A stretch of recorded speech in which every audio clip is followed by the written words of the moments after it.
Hello everyone, and welcome to the channel. Tonight we're embarking on a journey into the world of sleep, but perhaps not in the way you expect. The title, Wailing Spirit, might conjure images of restless ghosts and sleepless nights. And in a way, that's exactly what we're going to talk about. The restless, wailing spirit within all of us when we don't get the sleep we so desperately need. So what exactly is sleep? We spend about a third of our lives doing it, yet for many, it remains a profound mystery. It's not just about closing your eyes and shutting down. Sleep is an incredibly active and essential process that our brains and bodies go through every single night. Think of it as your body's dedicated maintenance crew, working the night shift to repair, recharge, and prepare you for the day ahead. Let's break down the architecture of sleep. Our sleep is structured in cycles, each lasting about 90 minutes.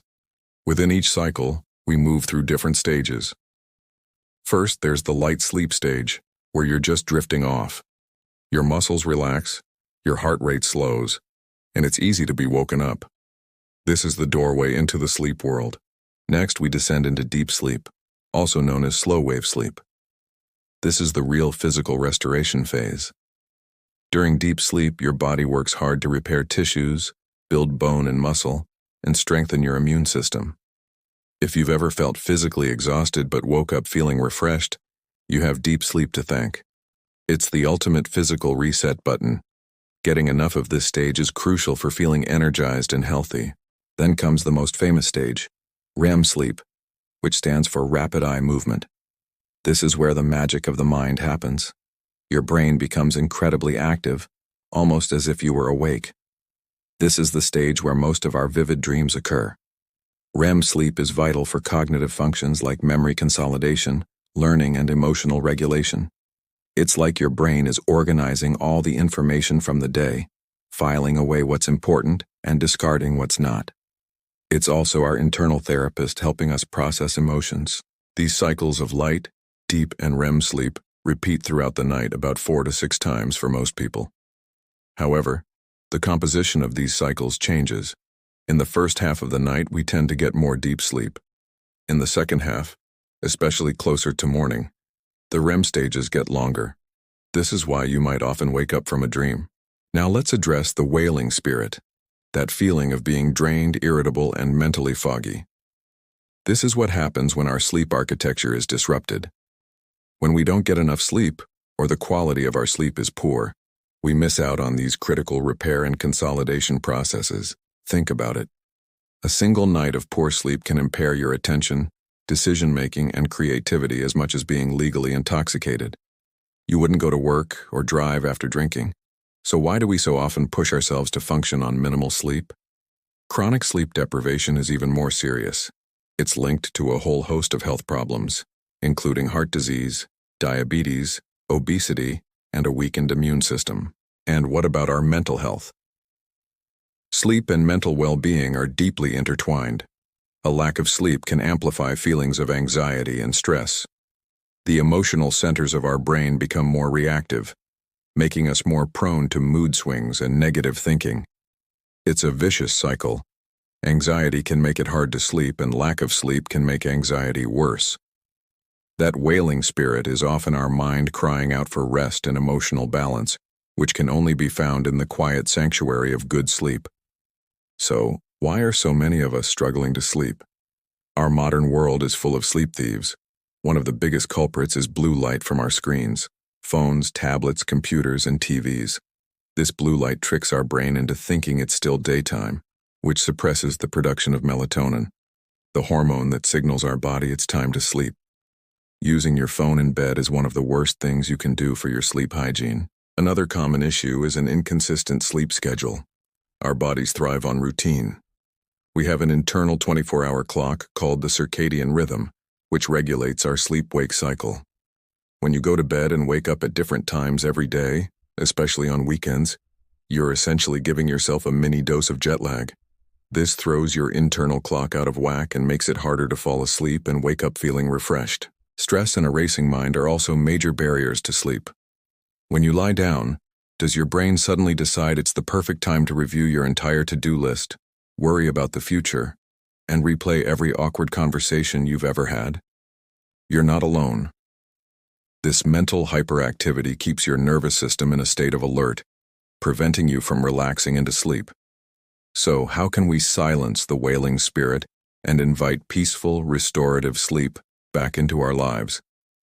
The good news is there are many practical steps you can take.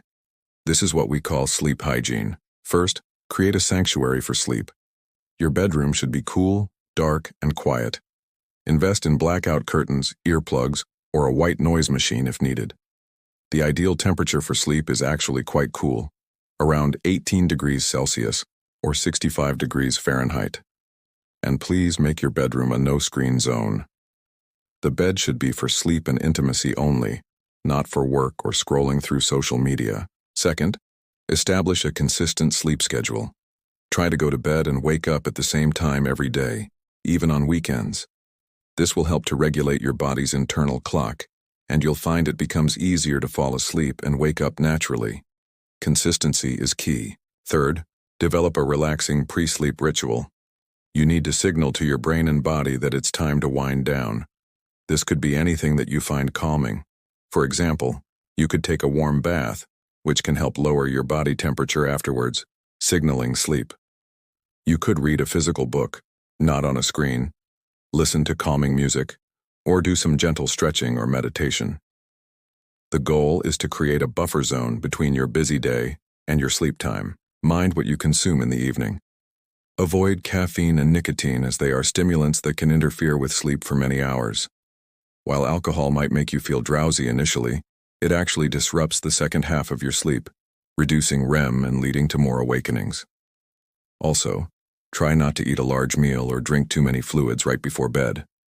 Regular exercise is fantastic for sleep, but try to avoid intense workouts too close to bedtime, as this can be overstimulating for some people. A brisk walk in the afternoon can work wonders for your sleep quality later that night. And what about that racing mind? If you find yourself lying in bed with your thoughts spinning, try a technique like a brain dump.